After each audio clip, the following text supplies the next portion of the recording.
You think you are a good man.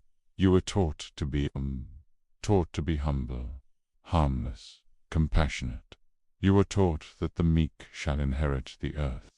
You were told that turning the other cheek is a sign of strength, that pity is a virtue, and that your ambition, your fire, your hunger for more, is something to be tamed, to be managed, to be apologized for.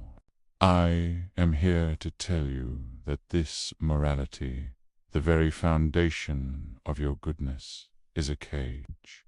It is the most elegant and insidious prison ever designed. It has not made you good. It has made you safe. It has not made you noble. It has made you neutered. You have willingly traded the eagle's flight for the warmth of the flock, and you call the bars of your cage virtue.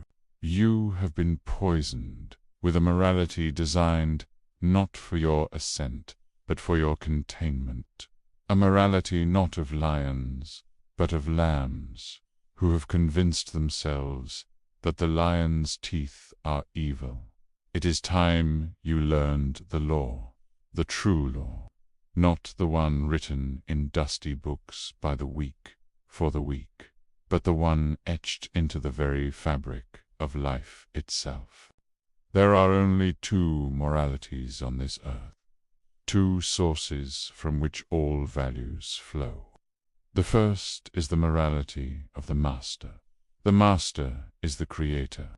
He looks upon himself, upon his strength, his pride, his power, his beauty, and he says, "This is good." His good is a spontaneous affirmation of everything that is noble, strong, and life-enhancing.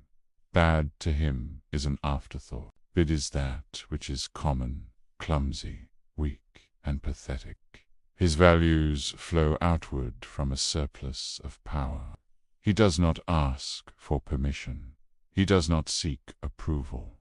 He is the source. His judgment is the final word. Then there is the other morality, the morality of the slave. The slave is not a creator. He is a reactor. He looks upon the master with envy, with fear, with resentment. He cannot say, "I am good." So he looks at the powerful master and snarls, "You are evil." And from that single resentful no, his entire moral universe is born. If the master is powerful, then weakness must be good. If the master is proud, then humility must be a virtue.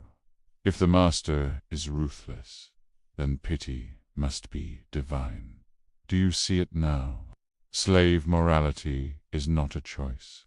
It is a necessity for those who cannot bear the weight of their own weakness. It is a clever revenge. It is the spiritual poison that the powerless use to defang the powerful, to convince the eagle that it is better, more moral, to be a lamb. And you have been drinking this poison your entire life. Let us diagnose its work within you. Think of a time you made a ruthless but necessary decision in your career and felt a sting of guilt. That guilt was not your conscience. It was the slave's chain, pulling you back into the herd, whispering that your ambition is a sin. Think of a time you held back your honest opinion to avoid being seen as arrogant or disagreeable. That was not humility. That was the slave's fear, the terror of standing apart from the crowd, of being judged by the many who find solace in their shared mediocrity. Think of your pity, your compassion for the endlessly suffering, for those who celebrate their own victimhood. You believe it makes you a better person. But slave morality has twisted it into a virtue that keeps the weak weak. It is a celebration of sickness, not a catalyst for strength. It drains your power and glorifies their decay. The time for diagnosis is over. The time for the cure has begun.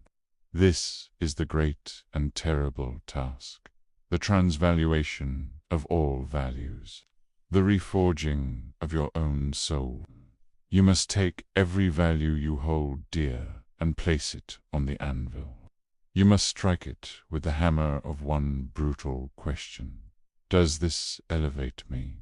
Does this serve my power, my growth, my ascent, or does it serve the herd? Does it keep me small, safe, and acceptable? Take your humility, the instinct to downplay your strengths. Burn it away.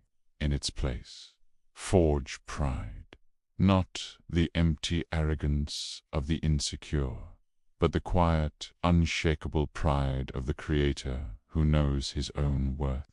A pride that needs no external validation, because it is its own source of light. Take your pity, the impulse to bleed for the wounds of others.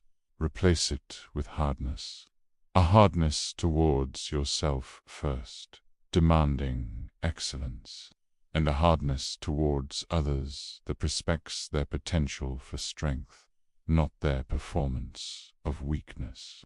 You do a man no favors by treating him as a perpetual child. Take your need for agreeableness, your fear of conflict, cast it into the fire. In its place, forge ambition, the unapologetic, sovereign will to impose your vision onto the world. The understanding that creating anything of worth a business, a work of art, a life is an act of beautiful, necessary violence against the status quo. This is the path of the master. It is solitary. It is terrifying. The herd will call you evil. They will call you a monster. They must, for your very existence is a judgment upon their own. Your strength illuminates their weakness. Your freedom reminds them of their cage. Let them hate you. The hatred of the lamb is the highest praise for the eagle. This brings us to the final truth. The highest man, the sovereign individual, is beyond their good and evil. He does not break the law. He is the law. He does not follow the rules of the game. He creates a new one. The values of the herd are for the herd. They are traffic laws for souls, designed to prevent collisions among the mediocre. But you are not traffic. You are a thunderbolt. The highest man understands that morality is not discovered. It is created. It is a tool. And he will use the tool that serves his ascent, not the one that guarantees his servitude. He is a law unto himself.